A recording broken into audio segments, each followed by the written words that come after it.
Welcome students. তো আজকে আমি আবার চলে এসেছি তোমাদের সাথে। আজকে আমি পশ্চিমবঙ্গ পুলিশের ইতিহাসের কিছু কোশ্চেন আলোচনা করব, যা বিগত কয়েক বছরে এসেছিল। এই কোশ্চেনগুলোই দেখবে রিপিটেড হচ্ছে, এই কোশ্চেনগুলো কিন্তু রিপিটেড হয়ে আবার আসে। তা তোমরা চাইলে এই কোশ্চেনগুলো একটু নোট ডাউন করে রাখতে পারো। চলো দেখে নিই কী কী কোশ্চেন আছে। শিখদের পঞ্চক কার ধরন করার নির্দেশ কোন ধর্মগুরু দিয়েছিলেন? পঞ্চক, এটাকে গুরু গোবিন্দ সিং।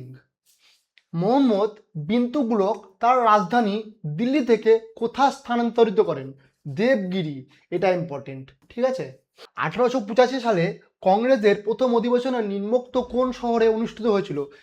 বোম্বাই। এটাও কিন্তু ইম্পর্টেন্ট। দেখো, প্রথম অধিবেশন কিসের? কংগ্রেসের। এটা ইম্পর্টেন্ট আছে, ঠিক আছে। মুম্বাইয়ে হয়েছিল বা বোম্বে। নিম্নলিখিত কোন সম্রাট বাংলার আকবর নামে পরিচিত? এই দেখো, বাংলার আকবর। এটাও ইম্পর্টেন্ট আছে। বাংলার আকবর কাকে বলা হয়? হোসেন শাহকে বাংলার আকবর বলা হয়। 1938 সালে সর্বপ্রথম কোন কংগ্রেস অধিবেশনে শ্রী সুভাষচন্দ্র বসু সভাপতি নির্বাচিত হন? কোন অধিবেশনে? হরিপুরা অধিবেশনে। হ্যাঁ, এটাও কিন্তু ইম্পর্টেন্ট। এই যে কংগ্রেসের অধিবেশনগুলো খুবই ইম্পর্টেন্ট। নিম্নোক্ত কোন বড়লাট ভারতে রেলপথ নির্মাণ করেন? এই রেলপথ মনে রাখতে হবে সবসময়। রেলপথ হচ্ছে লর্ড ডালহৌসি নির্মাণ করেছিলেন। এটা ইম্পর্টেন্ট আছে। কত সালে মহাত্মা গান্ধীর ডান্ডি অভিযান? এই যে ডান্ডি অভিযান 1930। এটাও ইম্পর্টেন্ট কিন্তু। দেখো, এগুলো বেশিরভাগ কোশ্চেনে কিন্তু ইম্পর্টেন্ট হয়ে যাচ্ছে। সংহিতা, আরণ্যক, মহাভারত ও উপনিষদের মধ্যে কোনটি বেদের অংশ নয়? দেখি তো কোনটা। এই তিনটার মধ্যে কোনটা? এটি বেদের অংশ, এটি বেদের অংশ। মহাভারত বেদের অংশ নয়। এই দেখো, এখানে তো নয় বলেছে না, নয়টা তোমাদের লক্ষ্য রাখতে হবে। উপনিষদ কিন্তু বেদের অংশ, তাহলে মহাভারত রাইট অ্যান্সার হয়ে যাবে। পল্লব বংশের শ্রেষ্ঠ সম্রাট কে ছিলেন? নরসিংহ বর্মন। পল্লব বংশের শ্রেষ্ঠ সম্রাট। ইংরেজ সরকারের পেশ করা ইলবার্ট বিল কিসের সঙ্গে যুক্ত? এদের মনে রাখতে হবে ইলবার্ট বিল। ইলবার্ট বিল হচ্ছে বিচার ব্যবস্থা, ঠিক আছে। এটা ইম্পর্টেন্ট আছে, ইলবার্ট বিলটা। মুঘল আমলে প্রচলিত মানসবদারি প্রথা কিসের সঙ্গে যুক্ত ছিল? এই দেখো, মানসবদারি প্রথা মনে রাখতে হবে সময় সৈন্যবাহিনীর সঙ্গে যুক্ত ছিল। বাংলার আকবর। এই দেখো, আগেই কিন্তু আমি একটু আগে দেখলাম বাংলার আকবর কাকে বলা হয়? হোসেন শাহ। তো এই কোয়েশ্চেনটা আবার রিপিট করেছে। হ্যাঁ, তো এই কোয়েশ্চেনটা আবার রিপিট হয়েছে।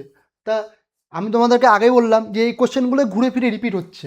অষ্টাঙ্গিক মার্গ কোন ধর্মের সাথে যুক্ত? মনে রাখতে হবে বৌদ্ধ ধর্ম। অষ্টাঙ্গিক মার্গ হচ্ছে বৌদ্ধ ধর্ম। গুপ্ত সাম্রাজ্যের সরকারি ভাষা কি? সংস্কৃত। ভারতীয় জাতীয় কংগ্রেসের একমাত্র কোন অধিবেশনে মহাত্মা গান্ধী সভাপতিত্ব করেছিলেন? এই দেখো, এটা মনে রাখতে হবে যে মহাত্মা গান্ধীর যে সভাপতিত্ব ব্যাপারটা আছে সেটা বেলগাঁও। হ্যাঁ, ভারতীয় জাতীয় কংগ্রেসের কোন অধিবেশনে পূর্ণ স্বরাজের অঙ্গীকার নেওয়া হয়েছে? পূর্ণ স্বরাজ মনে রাখতে হবে। পূর্ণ স্বরাজ এটি মনে রাখতে হবে পাকিস্তানের লাহোর। কোন সভ্যতার অধিবাসীরা প্রথম নিকাশি ব্যবস্থা প্রচলন করেন? সিন্ধু সভ্যতা। কত সালে সর্বভারতীয় কিষাণ সভা প্রতিষ্ঠিত হয়েছিল? 1936 সালে। অজাতশত্রু কোন মহাজনপদ অধিপতি ছিলেন? এই দেখো, এটা মনে রাখতে হবে মগধ। হ্যাঁ, এই অজাতশত্রু আর মগধ এটা কিন্তু কমন, এটা মনে রাখতে হবে। হ্যাঁ, কোন মুঘল সম্রাট দিন-ই ইলাহি? এই দেখো, তোমাদের একটা জিনিস বলে দিই, দিন-ই ইলাহি কথাটা দেখলে পরেই না একবারে আকবর টিক দিয়ে দেবে। 1857 সালের মহাবিদ্রোহের সময় কানপুরে কে বিদ্রোহীদের নেতৃত্ব দিয়েছিলেন? দেখো, কানপুর কথাটা আসতেই তোমরা মনে করবে নানা সাহেব নেতৃত্ব দিয়েছিলেন। বৌদ্ধ ধর্মগ্রন্থ ত্রিপিটক কোন ভাষায় লেখা? আমরা সবাই জানি ত্রিপিটক পালি ভাষায় লেখা।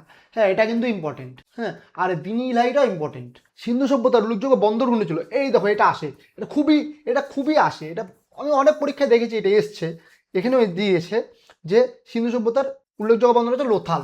ভারতীয় জাতীয় কংগ্রেসের কোন অধিবেশনে পূর্ণ স্বরাজ্যের অঙ্গীকার নেওয়া? এই যে একটু আগে দেখলে, এই দেখো, এটা আবার রিপিট করেছে। এখনই বললাম যে যখনই দেখবে পূর্ণ স্বরাজ তখনই কি লাহোর মানে পাকিস্তান। আজ তবে এইটুকুই। জয় হিন্দ, ভারত মাতা কি জয়।